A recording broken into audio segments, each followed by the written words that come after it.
quote Yusek Poa, sabi niya nung last hearing, doon naman po sa overall efforts, as you know, school-based feeding program is actually one of the ways na hindi napapansin, pero ito po yung ways to prevent yung ating mga dropouts, unquote. And I agree. And that's very commending. Pero it defeats the purpose na para hindi po magkaroon ng dropout, para ma-entice yung mga magulang na mga mahirap, na mga estudyante, mga mahirap na magulang na may mga estudyante, na papasukin sa eskwelahan ng kanilang mga estudyante dahil wala nang makain sa bahay. Di ba? Para naman mabusog pagdating sa eskwelahan. Pero pagdating naman sa eskwelahan, kokolektahan mo ng kung ano-ano. Then, yung iba pa nga sa kanila, yung mga sumbong sa akin, Sir, naglalakad na nga lang po ako, 2 kilometro, kasama pong aking tito, wala po akong pampamasahe. Pudpud na nga po yung aking tsinela, sapatos. Pagdating doon sa school, ine-expect kami po ay magbigay ng para sa electric fan. Ito pa po, para sa kalaman na marami. Kuminsan, pinapahiya pa po yung mga estudyante. Nagkakaroon po ng group chat. Nakalista doon sa group chat, sino-sino yung mga nagbigay at sino-sino pa hindi nakapagbigay. So yung mga hindi nakapagbigay, peer pressure, it's either gagawa ng remedyo para makapagbigay, masama sa listahan, matanggap ng grupo, or hindi na lang papasok kasi napapaya sila, magda-drop out na lang. Sayang yung feeding program. So what I'm trying to say here, Mr. President, napakasimple lang naman eh. Okay lang may PTA. In fact, wala akong wala akong against it sa PTA. Use it properly. Dapat yan, talagang nababantayan ng DepEd.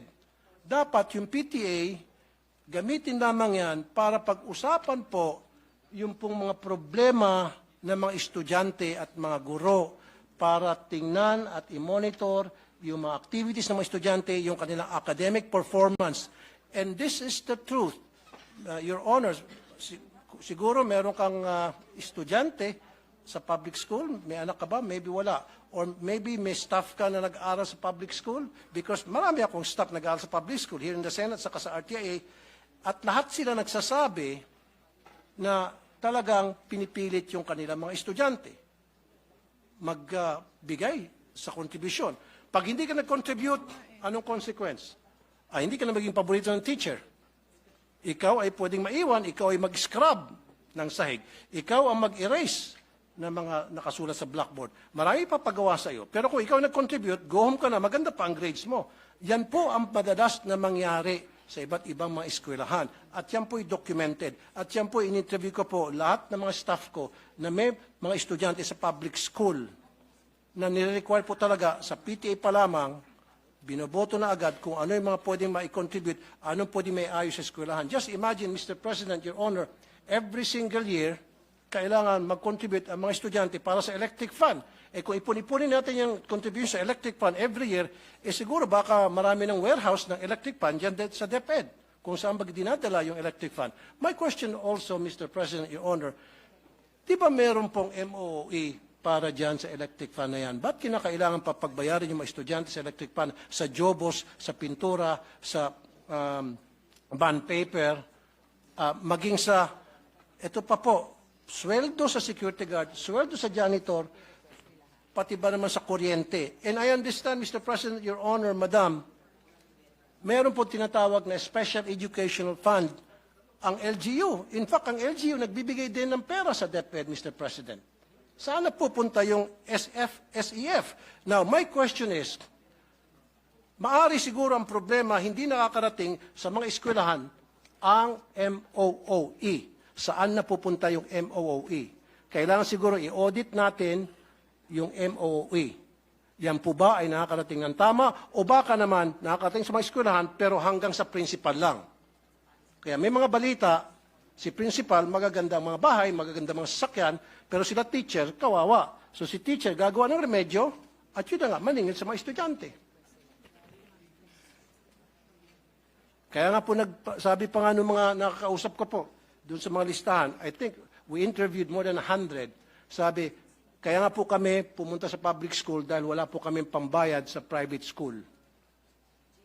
Sila po ay mga tricycle driver, pedicab driver, labandera, kasambahay, factory worker, na mga underpaid, na maliliit lamang sweldo.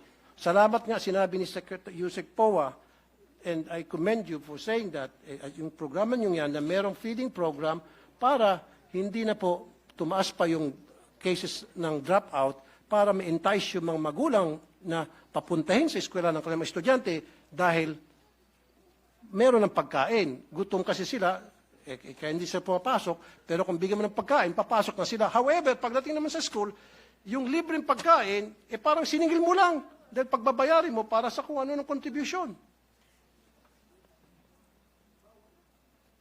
Sir, ano po yung tanong nyo?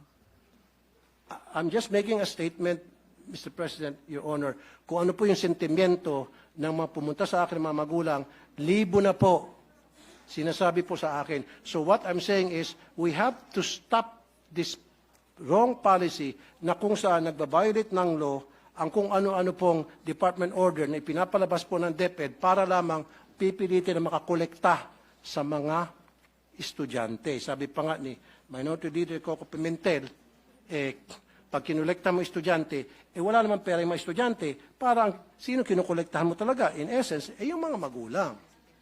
So, for me, change that policy. Huwag na ho tayo mangolekta. Zero collection na talaga, voluntary or otherwise, tulad na nakalagay sa batas.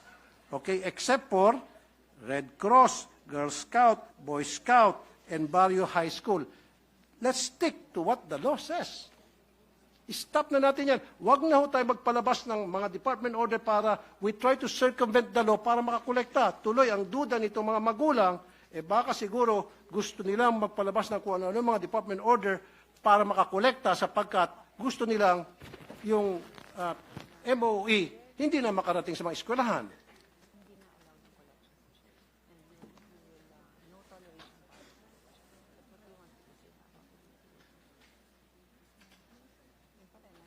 Now, may I add, Mr. President, Your Honor, kung sasabihin nyo lang sa akin ngayon na kayo po ay mag-issue ng department order telling all schools under DepEd, let's stick to 5546, period.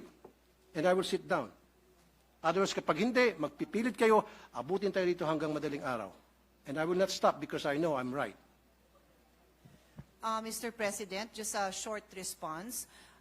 The policy of DepEd is very clear. They have a no toleration policy on the collection from students. So, itong huling mga nabanggit ng ating kasamahan na yung mga estudyante, nagko-collect, paulit-ulit din na sinasabi sa akin ni Vice President, DepEd Secretary na no, they will not tolerate that and they commit to investigate that. Thank you. So clear po tayo dyan.